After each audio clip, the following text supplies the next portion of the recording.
Assalamualaikum warahmatullahi wabarakatuh. Alhamdulillahi rabbil alamin, wassalatu wassalamu ala asyrafil anbiya wal mursalin. Nahmaduhu wa nasta'inuhu wa nastaghfiruh. Wa na'udzu billahi min shururi anfusina wa min sayyiati a'malina. Man yahdihillahu fala mudilla lahu wa man yudlil fala hadiya lahu. Rabbi shrah li sadri wa yassir li amri wahlul 'uqdatam min lisani yafqahu qawli, amma ba'd. Alhamdulillah, bersyukur kepada Allah Subhanahu Wa Taala kerana dapat bersama pada malam ini. InsyaAllah pada malam ini saya akan sambung perbincangan bab yang ke-40 Sambungan perbincangan bab yang ke-40, iaitu al-i'timam bil imam yusalli qa'idah. Mengikut imam yang salat dalam keadaan duduk. Ini kita perbincangan ni masih lagi berkait dengan bagaimana hukum makmum salat berimamkan imam yang salat duduk kerana sakit itu. Kerana sakit itu. Mana imam tu uzur, maka dia duduk. Jadi bagaimana makmum itu?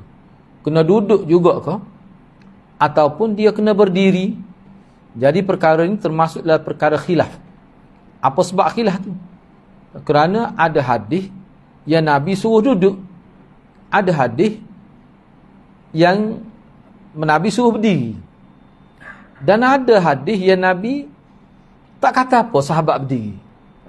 Jadi hadis tu pelbagai bentuk. Jadi di bawah bab ini Imam Nasa'i rahimahullah kemukakan 3 riwayat. Riwayat pertama iaitu riwayat Anas bin Malik. Ini kita bincang dah lah. Cuma riwayat yang kedua, ini tak sempat kita bincang, cuma baca sahaja. Minggu lepas saya baca sekali lagi lah, terjemah saja supaya lebih ringkas. Cuba tengok hadis yang kedua, iaitu hadis yang ke-833, terjemahan dia. Imam Nasa'i dengan sanadnya telah meriwayatkan hadis ini daripada Aisyah radhiyallahu anha. Beliau telah berkata, apabila keadaan sakit Rasulullah sallallahu alaihi wasallam telah bertambah serius, maka ketika itu Bilal telah datang memaklumkan untuk menunaikan salat. Maknanya nak azan lah. Bersedia ke tidak ni kita ni, masuk dah waktu ni. Nak azan lah ni. Itu maksudnya. Maka baginda sallallahu alaihi wasallam berkata, suruhlah Abu Bakar menjadi imam kepada orang ramai. Kata Aisyah, saya telah berkata, wahai Rasulullah, sesungguhnya Abu Bakar seorang yang mudah sedih, isyarat mudah menangis jika membaca Al-Quran. Jika beliau menjadi imam, dia tidak akan dapat memperdengarkan bacaannya kepada orang ramai. Sebab apa? Sebab dia dalam keadaan sebok. Bila baca tu jadi sebok. Bila sebok tu suara tu jadi terganggu lah. Itu maksudnya. Suruhlah Umar menjadi imam. Ini cadangan Aisyah radhiyallahu anha. Rasulullah sallallahu alaihi wasallam berkata lagi, suruhlah Abu Bakar menjadi imam. Saya berkata kepada Hafsah, engkaulah pula yang cakap.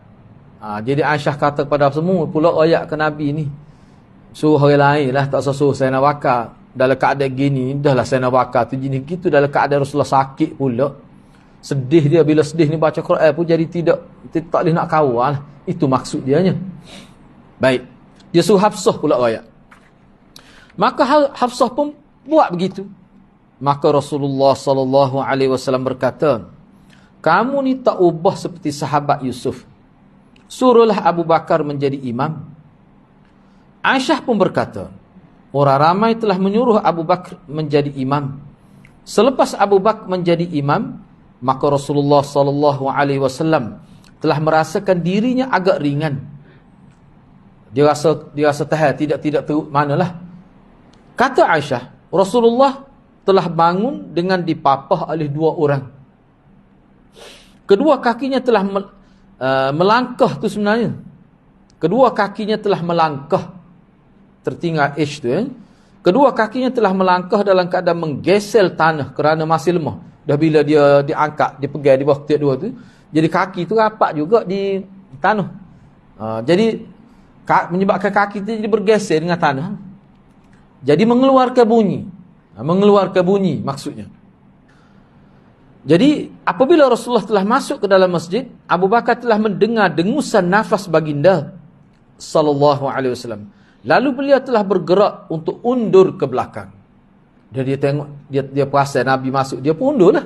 Masa tu dia semaya dah lah. Semaya dah tu masa tu.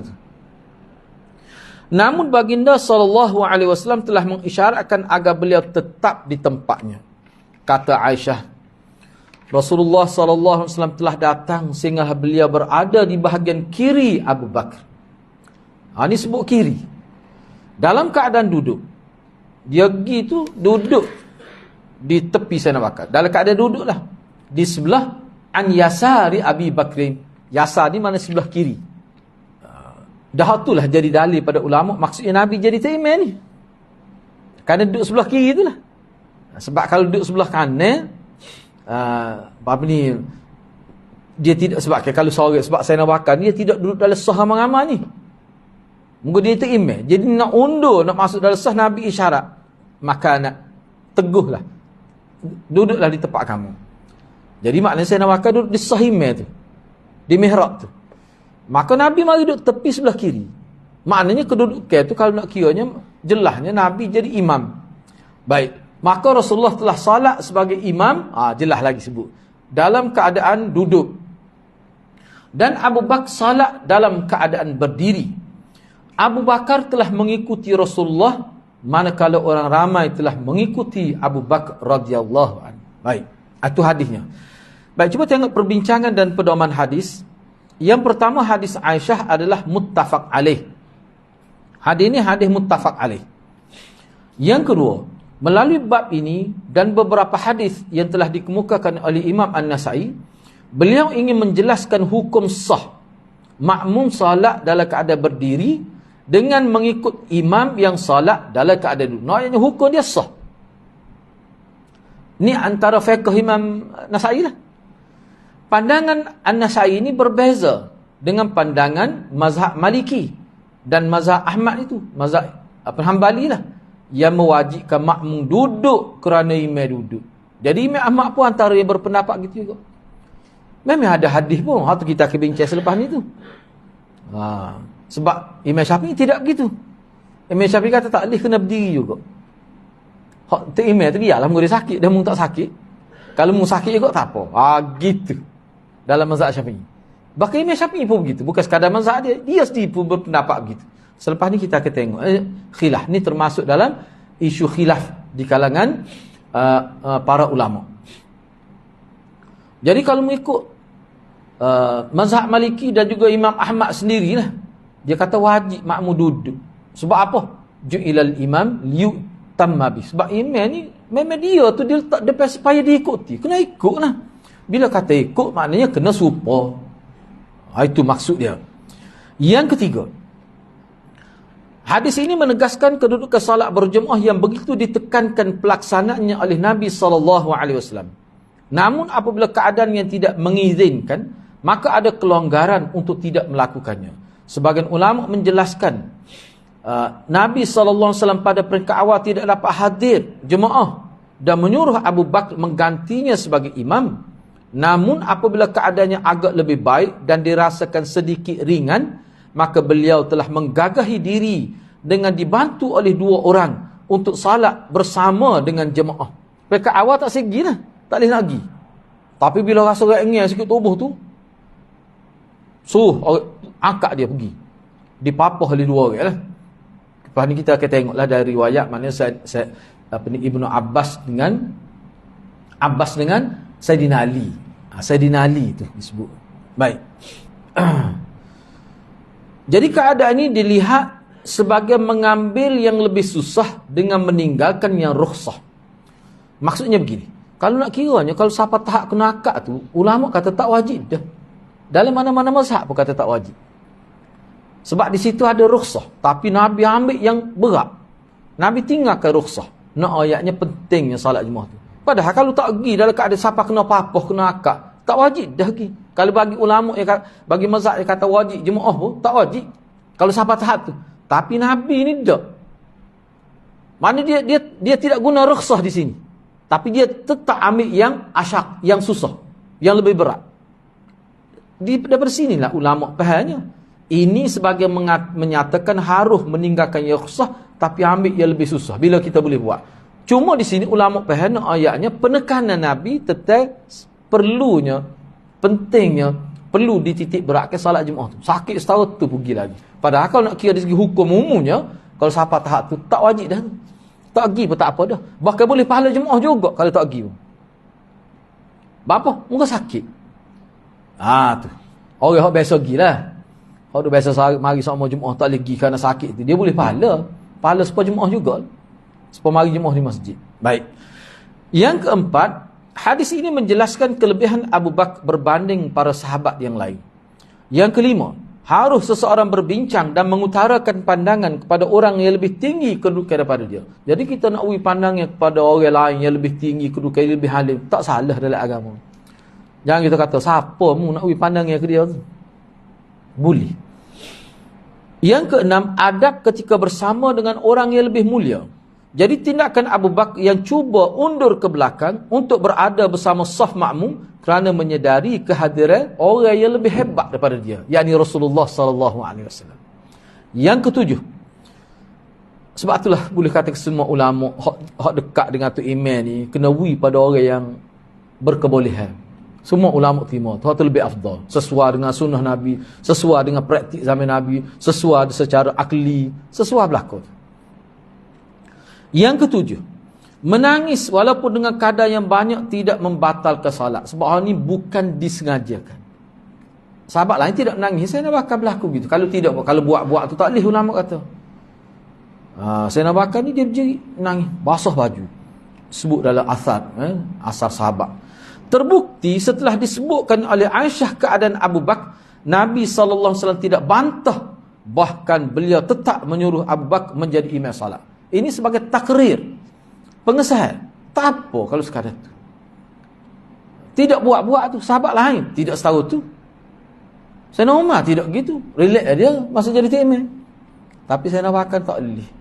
Bila jadi imam baca khusus-khusus ayat berkait dengan ketuhanan, berkait dengan azab, berkait dengan seksaan, dia akan jadi sebab.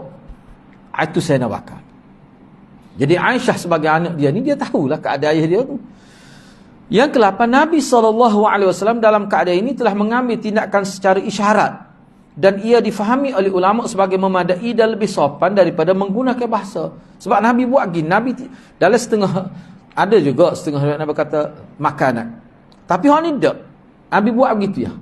Isyarat tidak dalam bentuk bahasa, isyarat dengan tangan supaya Sayyidina Abu Bakar jangan undur ke belakang. Jadi ulama memahami tindakan Nabi ini sebagai isyarat pun sudah memadai dan kadang-kadang hak tu lebih baik daripada menggunakan bahasa. Salah satu sebabnya supaya tidak mengganggu dia punya jemaah. Di sini ni anda fahamlah, walaupun anda tidak catat.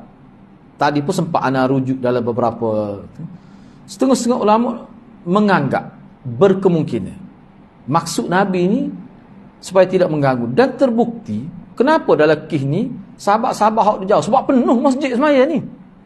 Apakah semua tahu bahawa Nabi telah pergi duduk tepi alik kiri tu? Tak. Bukan semua sahabat hak duduk belakang tu. Sebab kita ni kalau maya agak masjid dia besar pada ni lagi, pas keluar maya. Hak duduk belakang tak tahu pun bahawa Nabi telah masuk gisah depan tu, duduk tepi sana bakar sebelah kiri. Sebelah kiri sana bakar. Makna Nabi jadi imam masuk lewat semaya ni. Boleh. Sebab tu dalam hadis ni sebut orang ramai duk ikut Sayyidina Bakar tu.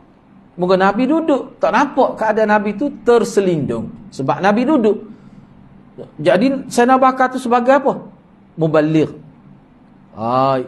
Muballigh sebagai dalil kepada ahli Jumaat tu. Baik. Ada sebagian ulama berpendapat Nabi SAW menggunakan bahasa isyarat kerana suara baginda sangat lemah pada ketika itu. Ada juga yang kata gitu. Atau mungkin ingin menyatakan hal yang berkait dengan salat lebih afdal digunakan bahasa isyarat berbanding bahasa lisan. Ada juga yang berpendapat gitu. Nak ayatnya masa semaya ni kena jaga sungguh, jangan kita buat sesuatu yang menyebabkan jadi terjejah fokus musalli tu. Kena jaga. Yang ke-9, harus musalli mengambil sikap sebagai muballigh imam walaupun tidak dalam situasi getir dan tidak pula diarahkan oleh imam. Saya nak bakar, Nabi tak suruh ni, tapi dia tengok keadaan Nabi tu, dia rasa perlu dia jadi mubalik. Bila Nabi kata Allahu Akbar, suara Nabi bunyi tak bunyi. Saya nak bakar pederah, Allahu Akbar. Jadi orang lain tu ikut suara Abu Bakar tu. Suara Nabi tak derah dah bunyi, Nabi letih dah. Nak diri pun tak boleh dah masa ni. Waktu ni. Itu peranan mubalik. Lah ni tak apalah, moga ada pembesar suara. Bunyi sikit, sebut sikit. Kadang-kadang kita baca waktu zuhur pun bunyi lagi dalam mikrofon. Bunyi lagi di speaker tu. Nak buat macam mana tu? Jadi maknanya peranan mubalik ni semacam tidak ada dah sekarang. Tapi sebab apa? Sebab ilat sudah hilang, sudah tercapai ada maksud. Tak perlulah pada mubalik, sebab mubalik ni untuk tujuan itu. Baik. Tindakan Abu Bakar yang telah menjadi mubalik pada makmum adalah dengan kehendak sendiri, bukan kerana arahan daripada imam, yakni Nabi SAW. Atas dia faham keadaan itu. Dan selepas tu Nabi tak kata apa. Nabi tak kata, oh, mana-mana dah. No, tak ada siapa suruh. Nabi tak kata gitu. Bakali kalau saya nak kata awak gitu, letih kalah ni orang yang jauh ni. Sahih ke-10, ya ke-20 ni. Yang ke-10, harus makmum mengikuti makmum yang lain dalam salat. Ini adalah pendapat Asy-Sya'bi, At-Tabari, dan dia telah diisyaratkan harus juga oleh Imam Bukhari dalam kitab sahih dia. Sebagai ulama menjelaskan, pengikutan di sini bukan secara hakiki, bahkan ia hanya sebagai panduan sahaja. Kerana makmum tidak dapat melihat pergerakan imam yang salat sambil duduk. Jadi hakikatnya sebenarnya sini, hak mula-mula jadi imam tu Sayyidina Abu Bakar. Bila Nabi masuk, maka Nabi jadi tu imam. Sayyidina Abu Bakar jadi makmum pada Nabi. Jadi makmum hak asalnya jadi makmum pada Sayyidina Abu Bakar, hakikat sebenarnya dia makmum pada Nabi selepas itu. Jadi pengikut Sayyidina Abu Bakar yang berlaku, makmum yang ramai tu ikut Sayyidina Abu Bakar, itu bukan hakikat. Itu hanya pengikut secara zahir sebagai panduan sahaja. Hak sebenar mereka ikutnya Nabi. Itu satu. Yang kedua, bagaimana dengan keadaan sahabat yang tak tahu Nabi duduk depan itu? Sebab tu ulama kata sah. Moga semuanya tahu Sayyidina Abu Bakar. Bunyi pun suara Sayyidina Abu Bakar. Daripada mereka awal, tak apa tu. Dalam kisah ni boleh. Tidak jadi masalah. Kita bincang dah sebelum ni. Setengah ulama kata kisah ini berlaku untuk Nabi sahaja. Orang lain tak boleh buat gitu. Ada yang kata gitu. Misalnya dia imam wuzu, dia pun suruh tu imam muda. Tu imam muda dia imam. Tiba-tiba dia puasa saat dia mari mula. Jangan dia buat gitu. Awak tu imam tua apa, awak kena duduk belakang lepas tu. Hak ni untuk Nabi. Cuma kalau berlaku gitu, setengah ulama kata sah, setengah ulama kata doa ni untuk Nabi. Saya nak bakar, nak undur tu kan Nabi. Sebab tu tak berlaku selepas tu gitu. Apa ada berlaku? Selepas saya nak bakar ni tidak dibunuh bila dia sakit. Apakah dia buat gitu? Dah. Tak berlaku gitu. Cumanya ahli fiqh mengambil istimbat bahawa dalam kis-kis tertentu imam boleh masuk lewat. Misalnya dalam kis ni. Hak jadi imam yang kedua tu Nabi. Nabi tu masuk dalam semaya dalam keadaan makmum sudah berada dalam semaya. Kis ni berlaku dalam bentuk lain. Tapi asasnya sama. Misalnya, saya ambil contoh. Duduk tengah semaya, tiba-tiba tu imam ketuk. Tu imam ketuk dia seorang ya batasnya. Makmum tak batas. Tu imam tu bila dia batas dia kena pergi lah.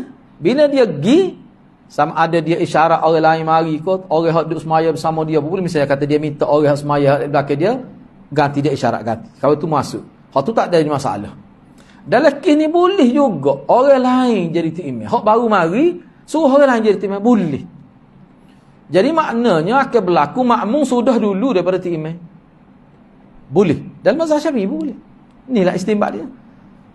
Sebab kes tadi tak pasti mengikut ulama sebab dia tidak jelas tu Nabi masuk rakaat ke berapa. Saya nak bakar semaya tu kau masih rakaat pertama lagi ataupun sudah melepasi rakaat pertama. Tu tak jelas. Sebab tu ulama istimbat dia kata tak apalah tu jelas tak jelas tu pun sebab hal tu berlaku secara kebetulan. Hak hukum jelasnya boleh tu imam tu masuk lewat. Seperti ni. Nabi masuk lewat. Mana orang lain akad dah takbiratul ihram. Duk tengah ikut saya nak bakar molek-molek, Nabi masuk, Nabi jadi imam. Orang lain tidak start mula maya. Terus dengan semaya tu. Boleh. Gitu boleh. Dalilnya ni. Ini dalil dia. Kan ada kan berlaku kes dak, misalnya contoh ni, saya sebut contoh hari Jumaat, tiba-tiba imam tu terbatas solat. Hak duduk depan tak ada seorang abuk berani nak naik. Engko hari Jumaat kena baca derah. Katakanlah terpaksa orang lain, katakanlah siapa berlaku terpaksa orang lain mari, boleh ke? Boleh. Boleh gitu. Ha ni lah dalil dia. Baik, seterusnya. Jadi kena ingatlah setengah ulama kata Sayyidina Bakar tu dia sebab dia tak leh dua imam serentak, tak leh dua imam. Memang semua ulama timur. Jangan kita kata sini dalam bab ni dua tu imam. Oh berat pada tempat kita. Tempat kita dua tu imam, maya suku-suku. Ni dalam satu semaya dua imam. Tak leh, tak ada ulama kata gitu. Sebenarnya imam sini ni sudah bertukar daripada Sayyidina Bakar bila Nabi masuk, imam tu sudah bertukar pada Nabi. Jadi Sayyidina Bakar tu jadi makmum dah tu pada waktu tu hakikatnya. Jadi makmum hak ramai-ramai ni ikut Sayyidina Bakar tu sebagai dalil, panduan sahaja. Itu. Yang kesebelah harus merubah ikutan. Al-Qudwah ni kena perhatian. Berkait dengan tadi lagi. Harus merubah ikutan qudwah kepada imam ketika sedang salat. Hadis ini menjelaskan bahawa Nabi SAW telah masuk menjadi imam dalam keadaan salat telah dilaksanakan oleh Abu Bakar sebagai imam. Kenyataan hadis bahawa Nabi SAW telah masuk dalam salat dengan berada di bahagian kiri Abu Bakar adalah isyarat Nabi menjadi imam selepas Abu Bakar. Dan ia juga difahami saf Abu Bakar adalah antara Nabi SAW dan saf para makmum. Jadi maknanya Abu Bakar tu berada dalam saf di tengah-tengah antara makmum dengan Nabi. Apa ada maksud dia? Jadi soalan saf tu ada tiga lah. Hak sah, hak umum ni, hak ramai-ramai. Lepas tu Sayyidina Bakar tu dia jadi makmum juga. Mana dia sah suku tu. Jadi hak tu imam tu, hak tu sah dia khusus. Dia sore dia. Jadi gitulah. Jadi kedudukan Sayyidina Bakar tu dia berada dalam sah mana? Sah antara Nabi dengan para makmum. Ini adalah suatu penyataan kelebihan Abu Bakar As-Siddiq. Ini mengikut ulama. Tak ada seorang pun sahabat pernah duduk dalam sah lagu ni. Ada hadirat kena ingat para ulama sebut Sayyidina Umar, kau Sayyidina Ali, kau Sayyidina Uthman, kau tak kira. Tak ada ni berlaku sah lagu ni. Nabi duduk tepi dia. Dia pun tak berubah tempat imam. Lepas talib belakang tu makmum. Kepada Sayyidina Bakar saja berlaku lagu ni. Ni kelebihan. Sebab tu hadis ni termasuk dalam manaqib Sayyidina Abu Bakar. Jadi ikut keruah tu ubah. Jadi maknanya sahabat-sahabat hak tahu tu. Hak tahu tu berlaku, hak duduk belakang ataupun duduk luar pada masjid tu, hak tak muat masjid tu, mungkin tak tahu. Hak tahu. Dia boleh ubah. Mula-mula ikut Sayyidina Bakar jadi imam. Lepas tu bila Nabi masuk, tengok Nabi jadi imam, dia boleh ubah. Daripada ikut Sayyidina Bakar, jadi ikut Nabi. Tak batas sebenarnya. Itu mana dia panggil ubah qudwah. Ubah pengikutan itu. Tak salah tu. Sebab begini kena faham. Bukan dalam mazhab Syafi'i saja. Makmum ni dia kena tahu siapa dia imam dia. Dia kena tahu. Tahu tu maksudnya orang tu tak kenal nama tak apa. Misalnya, ni orang panggil bab fiqh lah. Katakanlah kita sampai ke masjid, tiba-tiba ada 3 orang semaya. Dia duduk straight gitu. Lepas tu kita ni kira masbuk lah. Antara 3 orang duduk ni kita nak anggap siapa imam kita. Kita kena tentu. Contohnya beginilah. 3 orang dia mari sembahyang. Lepas tu dia beri imam ke seorang. Kawan tu sembahyang 2 rakaat dah. Mari 3 orang ni jadi masbuk pada imam tu. Bila imam hak mula-mula duduk tu sudah sembahyang, maknanya 3 orang hak jadi makmum tadi ni bangun tu rakaat 3. Mari pula orang lain. Dia nak jadi masbuk kepada hak masbuk tadi. Lepas tu siapa dia nak anggap jadi imam dalam penentuan hati dia, aku nak ikut mana. Dalam mazhab Syafi'i khususnya, mazhab lain pun gitu juga. Dia kena tentukan imam mana. Jangan dia kata ikutlah hak mana 3 ni ikut. Tak boleh gitu. Sebab apa? Sebab kita akan ikut dia. Boleh jadi selepas tu dia semaya sore-sore dah tu lepas tu. Jadi tunduk bangun tu tak serupa dah. Lepas tu kalau kita tidak boleh tentu hak mana tu imam kita, lepas tu kita nak ikut mana? Tu. Sebab tu dalam kisah ni maknanya orang hak tahu Nabi dia kena ubah qudwah tu, ubah ikut dia. Kena Nabi dah lah. Hak tak tahu tu nak apa mana? hak tahu. Tu dia panggil ubah qudwah.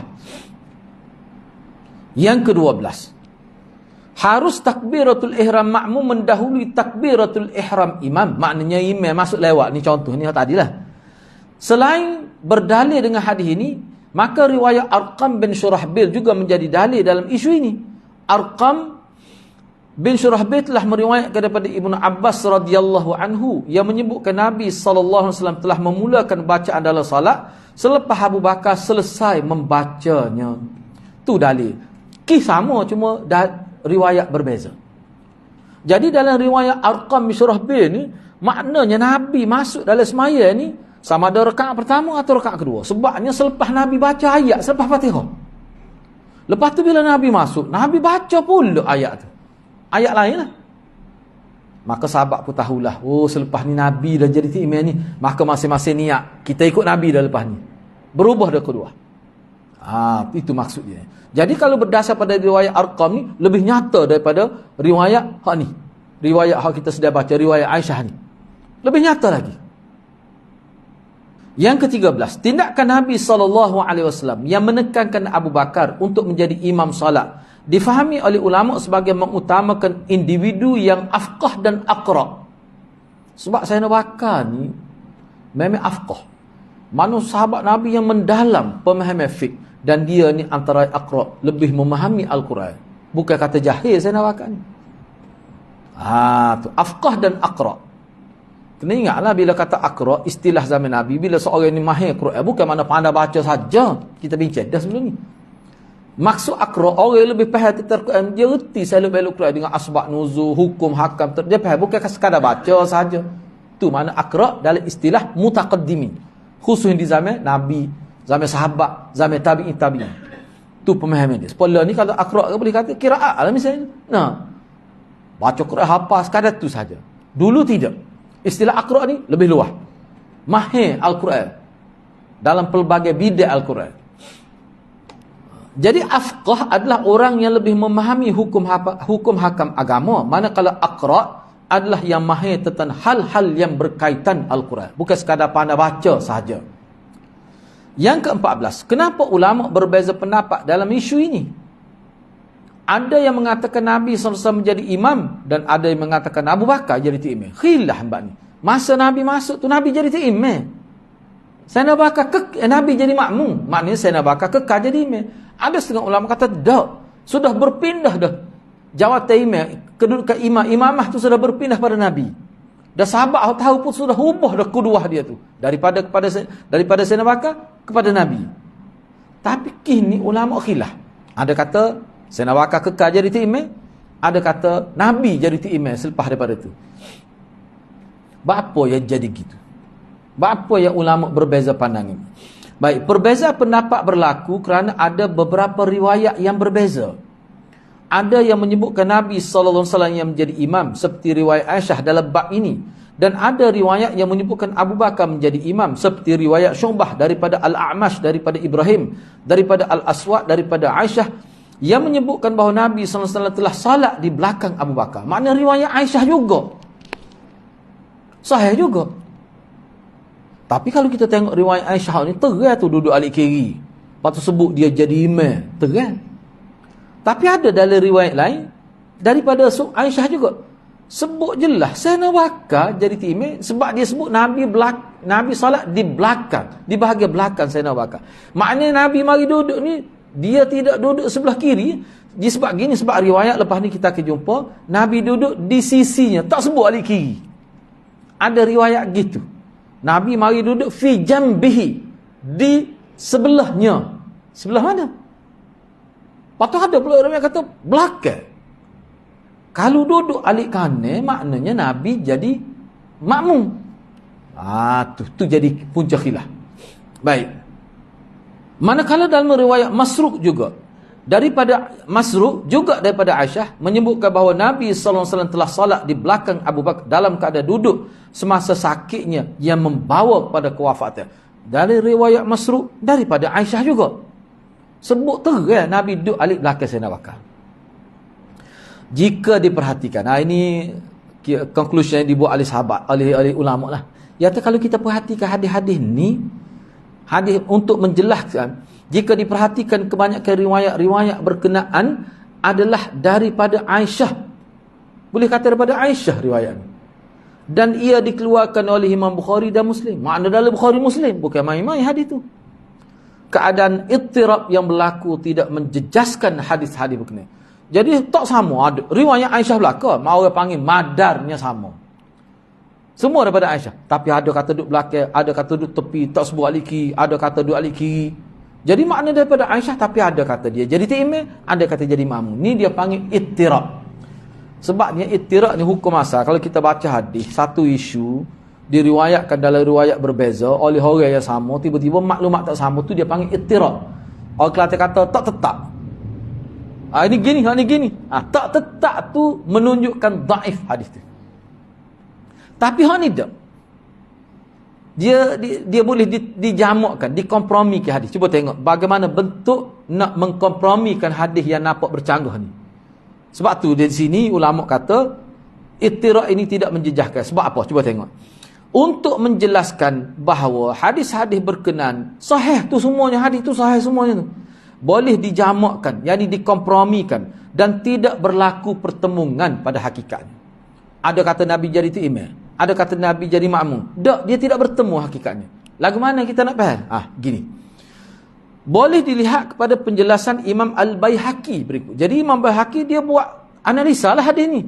Maka dia pun buat kesimpulan. Dan ulama kata kesimpulan dia ni betul. Apa?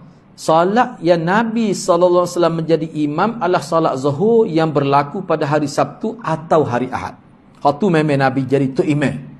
Maknanya sakit tu tidak terlalu kritikal. Tapi sebenarnya sakit nak mati akhir hayat belaka ni. Manakala solat yang Nabi SAW menjadi makmum adalah solat subuh pada hari Isnin, dan itu adalah solat terakhir yang dilakukan oleh Nabi SAW. Selepas tu Nabi meninggal dunia. Tu solat terakhir. Solat subuh hari Isnin. Hak tu Nabi tak boleh jadi ta'imam. Nabi jadi makmum. Mengikut Nu'aim bin Abi Hind rahimahullah, dia kata hadis-hadis yang menyebutkan kisah ini semuanya sahih dan tidak ada sebarang pertembungan antara satu sama lain. Sesungguhnya Nabi SAW telah salat di masjid sebagai imam semasa sakit yang membawa kepada kewafatannya adalah sebanyak 2 salat, dan salat yang lain adalah sebagai makmum. Hak salat jadi tu imam semasa sakit ni 2 salat ya, 2 kali salat. Lepas tu salat hak lain tu sebagai makmum. Maknanya hak memang betul belaka tu hadis tu. Sebab tu Imam Baihaqi kata hak Nabi jadi imam tu hari gapo? Salat gapo? Tu dia sebut tadi. Rupanya hak Nabi jadi makmum tu salat terakhir dia, salat subuh hari Isnin, dan hari tu dia meninggal dunia. Meninggal dunia. Jadi hak salat Nabi jadi tu imam tu sama ada hari Sabtu sebelum tu atau hari Ahad. Dan tu memang dia jadi makmum. Tu pun dalam keadaan duduk. Sesat masalah. Supaya Nu'aim kata, kita nak tolak tak boleh hadis ni sebab sahih belaka. Duk ala Bukhari Muslim belakanya. Jadi apa yang disebut oleh Imam Baihaqi tu menyelesaikan masalah tu lah. Baik.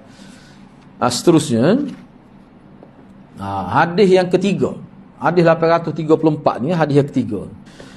Wa biqala akhbarana Al-Abbas bin Abdul Azim Al-Ambari qala hadatsana Abdurrahman bin Mahdi qala hadatsana Zaidah an Musa bin Abi Aisyah an Ubaidillah bin Abdullah qala dakhaltu ala Aisyah faqultu ala tuhaddithini an marad Rasulillah sallallahu alaihi wasallam qalat lamma thaqula Rasulullah sallallahu alaihi wasallam faqal usalli an-nas faqulna la wa hum yantazirunak ya Rasulullah faqala da'u li ma'an fil mikhdab fafa'alna faghtasala ثم ذهب لينوء فأغمي عليه ثم أفاق فقال أصلي الناس فقلنا لا هم ينتظرونك يا رسول الله فقال ضعوا لي ماء في المخضب ففعلنا فاغتسل ثم ذهب لينوء ثم أغمي عليه ثم قال في الثالثة مثل قوله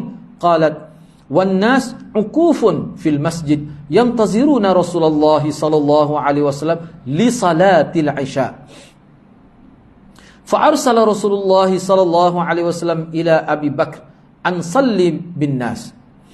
Faja'ahu ar-rasul faqala inna Rasulullah sallallahu alaihi wasallam ya'muruka an tusalliya bin nas wa kana Abu Bakr rajulan raqiqa. Faqala ya Umar salli bin nas. Faqala anta ahaqqu bidzalika fasalla bihim. Fasalla bihim Abu Bakr tilkal ayyam. Thumma inna Rasulullah sallallahu alaihi wasallam wajada min nafsi khiffah faja'a yuhada baina rajulain ahaduhuma al-Abbas li salati adh-dhuhri. Falamma ra'ahu Abu Bakr dhahaba liyata'akhkhar fa'awma'a ilayhi Rasulullah sallallahu alaihi wasallam alla yata'akhkhar wa amarahuma fa'ajlasahu ila jambih. Jambih dia tak sebut sebelah kiri, sebut di sisinya, tak sebut ni.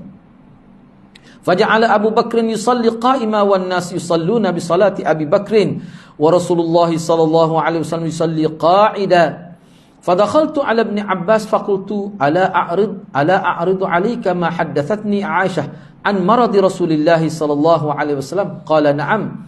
Fahaddathtu fama ankara minhu shay'a ghaira annahu qala asammat laka ar-rajul alladhi kana ma'al Abbas.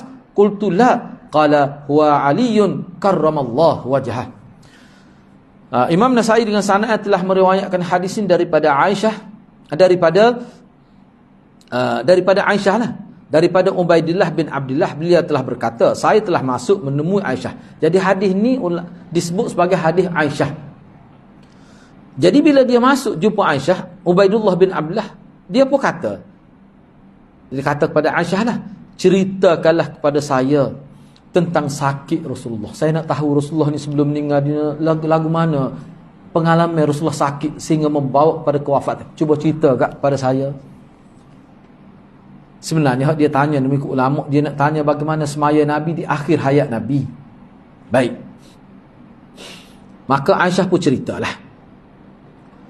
Apabila keadaan sakit baginda sallallahu alaihi wasallam telah semakin serius, beliau telah bertanya, adakah orang ramai telah solat? Ni dalam keadaan terlantar lah ni. Rasulullah dalam keadaan terlantar. Rasulullah tanya orang ramai semaya dah kah? Maka kami pun jawablah sebab isteri Nabi dah berkumpul dah di rumah tu. Bukan Aisyah seorang dah ada masa tu. Maka kami pun jawab, mana anak beranak pun ada lah. Belum. Mereka semua sedang menunggu Tuhan ataupun engkau wahai Rasulullah. Maka Nabi pun kata, letakkan untuk saya air di dalam besin. Nak terjemah besin ni sebab mikhdaq ni makna satu bekah yang mana dia terbuka gitu, muka dia tu sebab besin lah. Ni mikhdaq ni mana bekas seperti besin tapi bukan besin yang besar.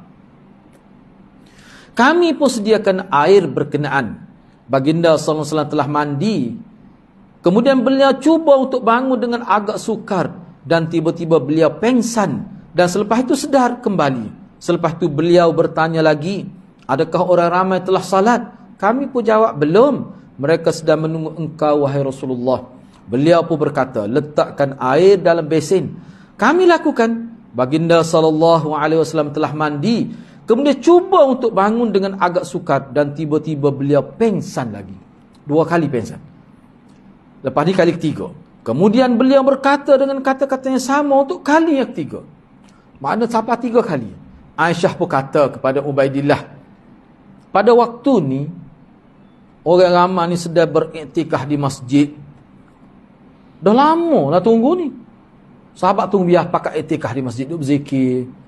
Mereka menunggu Rasulullah untuk salat Isyak. Dan salat ni jadi lewat sedikit. Kerana tunggu Nabi tu lah. Baik. Kemudian Rasulullah sallallahu, mana terbuktilah Rasulullah berasa tak boleh pergi, tak boleh jadi imam ni. Lepas tu Rasulullah hantar utusan kepada Sayyidina Abu Bakar supaya beliau menjadi imam salat untuk orang ramai. Salat Isyak ni. Salat Isyak. Kemudian datanglah utusan berkenaan kepada Abu Bakar dan berkata, sesungguhnya Rasulullah sallallahu alaihi wasallam telah menyuruh Tuhan menjadi imam salat untuk orang ramai. Abu Bakar adalah seorang yang lemah lembut, yang lembut sifatnya. Beliau berkata, wahai Umar, engkaulah jadi imam untuk orang ramai. Dia pasing ke Sayyidina Umar pula. Mula Umar jadi tu imam. Dia tak sedih, dia ingat keadaan dia sedih ni sebenarnya ni. Maka jawab Sayyidina Umar, engkau lebih berhak daripada aku. Maka selepas itu Abu Bakar salat dengan menjadi imam kepada orang ramai. Kemudian Rasulullah SAW telah mendapati tubuh beliau terasa sedikit ringan. Beliau telah datang ke masjid untuk salat zuhur dengan dipapah oleh 2 orang. Salah seorangnya adalah Al-Abbas, pak saudara dia. Apabila ia dilihat oleh Abu Bakar, maka beliau telah cuba undur ke belakang. Maka Rasulullah SAW telah mengisyaratkan agar jangan undur. Baginda SAW telah menyuruh mereka berdua mendudukkannya di sisi Abu Bakar. Hak ni tak sebut sebelah kiri. Abu Bakar terus salat dalam keadaan berdiri dan para makmum salat berimamkan beliau. Rasulullah pula salat dalam keadaan duduk.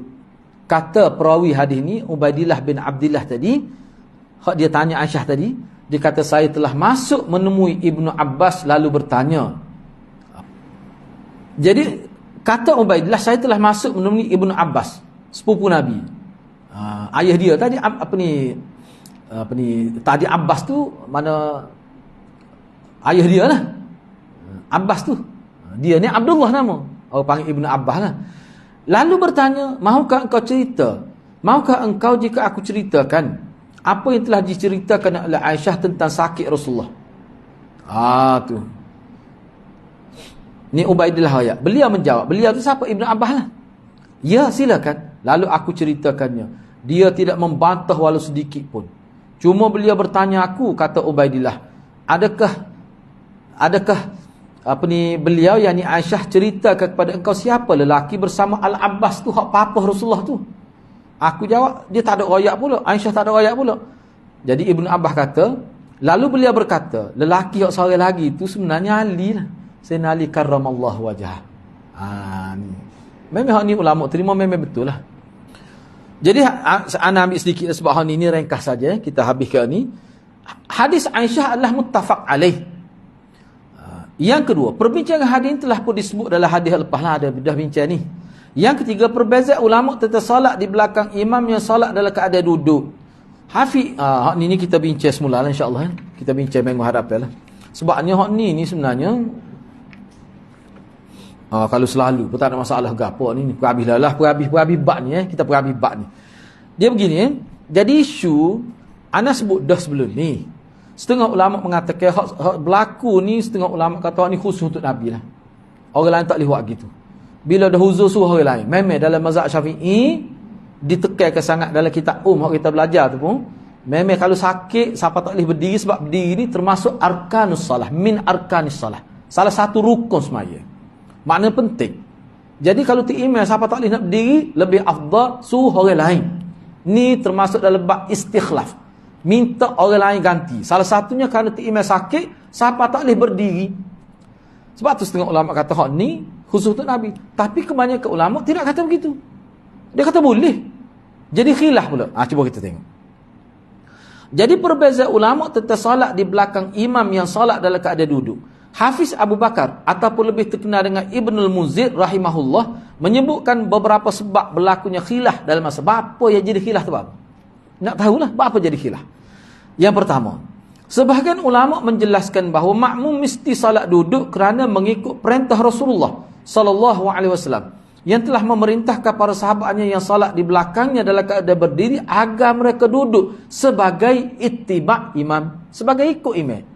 Adalah hadis tu kita jumpa dah sebelum ni. Antara yang berpendapat begini dari kalangan sahabat adalah Jabir bin Abdullah, Abu Hurairah, Usaid bin Hudair. Mereka telah meriwayatkan daripada Qais bin Fahad bahawa di zaman Rasulullah sallallahu alaihi wasallam ada seorang imam telah mengalami sakit.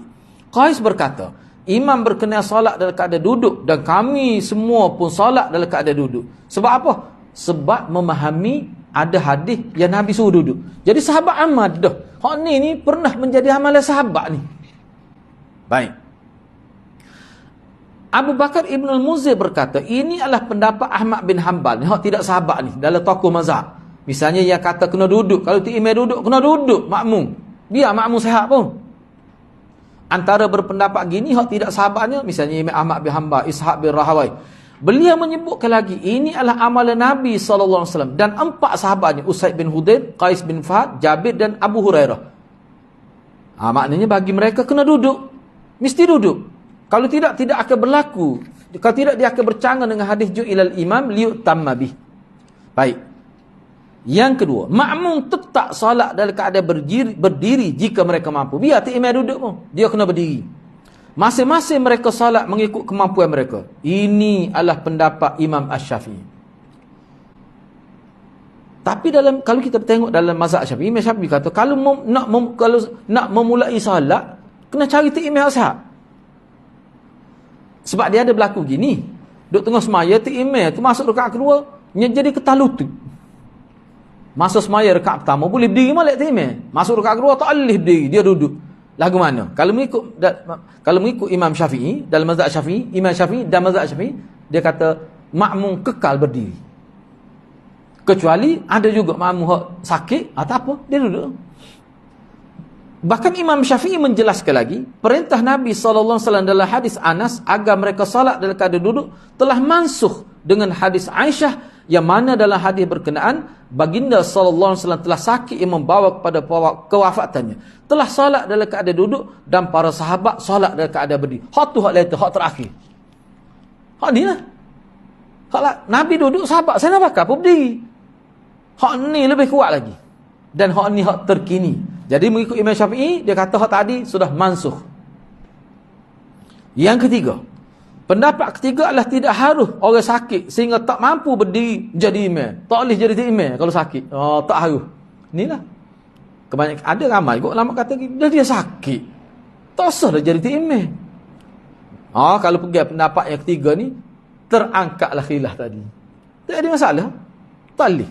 Imam tu sendiri kalau dia sakit awal, kecuali sakit masa solat, tu lain cerita. Ini adalah pendapat Imam Malik.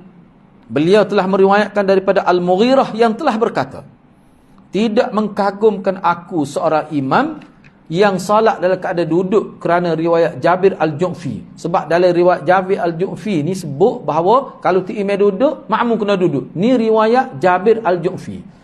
Yang dia ambil riwayat ini daripada Asy-Sya'bi bahawa Nabi SAW telah bersabda, tidak boleh seorang menjadi imam dalam keadaan duduk selepas kewafatanku. Tidak boleh seseorang imam apa ni? Silap dia. Okey, kita baca dulu. Tidak boleh seseorang menjadi imam dalam keadaan duduk selepas kewafatanku. Abu Bakar berkata, khabar ini bukan khabar tu khabar. Khabar ni maksudnya hadis. Ana guna asal dia. Khabar ini sangat lemah dan diselubungi oleh beberapa illat. Misalnya, Jabir ditinggalkan hadis dia. Jabir ni riwayat dia orang panggil matruk. Hadis ini mursal. Itu illat yang kedua. Dan hadis ini juga telah bercanggah dengan beberapa hadis yang sabit daripada Nabi. Hadis Jabir ni menunjukkan ada kenyataan Nabi secara lisan, selepas aku wafat tak boleh dia terimam semai duduk. Hadis tu tak boleh pakai hadis tu. Jadi bila tak boleh pakai hadis tu, maknanya maksud dia di sini ya, tak boleh dalam semaya duduknya. Tak boleh semaya duduk tu sah. Baik, kalau kita kata taklah maknanya kekhilaf tadi. Khilaf. Ada kata tak apa duduk. Ada kata bila tu imam duduk maka makmum pun kena duduk juga. Hak tu pendapat pertama tadi. Pendapat kedua, Imam Syafi'i lah. Maknanya tu imam duduk, mana nak ayatnya tu imam boleh duduk, tapi makmum kena berdiri. Hak pendapat yang ketiga mengikut Imam Malik tak boleh tu imam duduk kerana sakit. Mana kalau dia sakit, dia kena istighlah, dia latih orang lain. Tu pendapat Imam Malik. Baik. Jadi Imam Malik dia kata gini, mana dalil dia? Kerana dia telah meriwayatkan daripada Al-Mughirah, yang mana Mughirah kata, tidak mengkagumkan aku seseorang imam yang solat dalam keadaan duduk. Dalam keadaan duduk. Kerana riwayat Jabir ni Al-Ju'fi daripada Asy-Sya'bi, dalam riwayat ni sebut Nabi kata tidak boleh seorang menjadi imam dalam dalam keadaan duduk selepas kewafatan aku. Dia kata aku bukan kerana hadis ni. Maknanya seolah-olah dia berpendapat tak boleh tu imam semaya duduk tu bukan kerana hadis ni. Dia nak ayat gitulah sebenarnya tu, mungkin dari segi bahasa tak agak tu. Tu maksud dia nya. Sebab hadis ni lemah. Hadis ni lemah. Maknanya apa? Maknanya pendapat Imam Malik ni dia lebih cenderung memakai pendapat hak ni, hak Aisyah ni. Maknanya Tok Imam boleh duduk. Kena ingat riwayat Aisyah, Tok Imam boleh duduk, cuma makmum tu kena berdiri. Hak pendapat pertama tu kena ikut imamnya. Tak kira awak sihat ke bila Tok Imam duduk. Kena duduklah awaknya. Makna pendapat pertama, pendapat kedua semuanya mengharuskan imam tu duduk. Tapi pendapat ketiga Imam Malik tak boleh. Tok Imam kalau sakit, siapa tak boleh berdiri, tak boleh jadi Tok Imam dia. Boleh faham tu? Jadi hak hadis, apakah kerana terpengaruh dengan hadis Jabir bin Ju'fi yang mengatakan bila lepas aku wafat tak boleh Tok Imam mari duduk. Hadis tu kan menjadi dalil tak boleh duduknya Tok Imam. Tak. Sebab hadis ni dhaif.